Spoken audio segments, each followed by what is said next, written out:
Hello guys, so ngayon guys is pupunta tayo kang Aquadel. Tingin tayo sa kanyang farm. Let's go! So guys, kasama ko pa nga ngayon si... State your page. Oy bro, state your page. Just Aquatic. Oh, Just Aquatic. So please follow Just Aquatic at Aquadel. So, let's go. Titingin tayo Leo Fish Keepers. Titingin tayo sa kanyang farm. So, mga piling ano kasi kami guys, mga piling fish keepers na marami ng isda. So dito yung barracks niya guys. Tingnan nyo, ang ganda ng barracks niya guys. Head konti lang pero ang ganda ng mga isda dito. Ayun, female nga dirt.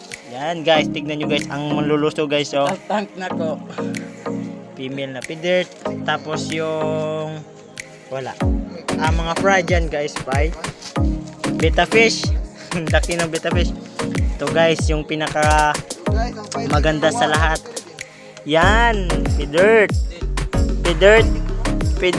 Tignan nyo guys. Oh, saan ba kayo makikita ng ganyan? Ang ganda. Pag ito, pag yung background ay black, ang ganda talaga ng ears nila guys. Yan. Tapos punta tayo dito. Blue lace. Parang naging green lace. Dito yung dating sa fighting guys. So ngayon. So kaya lang guys, di na siya masyado nag-ano sa kanyang isda kasi nagtatrabaho siya kaya ganito. Nung una guys, ang dami guys dito. Ito yung high quality niya na dirt. Ang ganda. Ano tayo dito pag makarami na siya. Kasi yung specialty niya sa isda guys is yung dirt. Mas madami siyang dirt kaysa sa iba. Ito yung ano ya, EBT fry.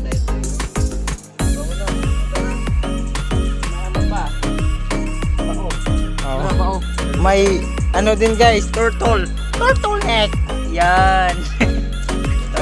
Turtle. Oh.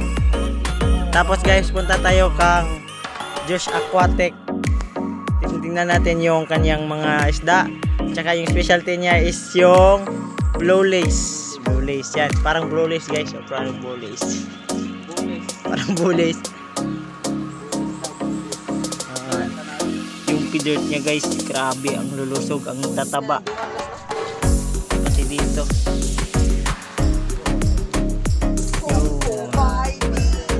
Grabe ang ganda guys.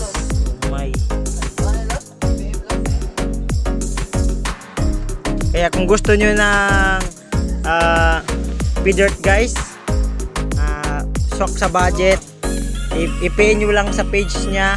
Lagay ko dito sa comment section yung Aquadel.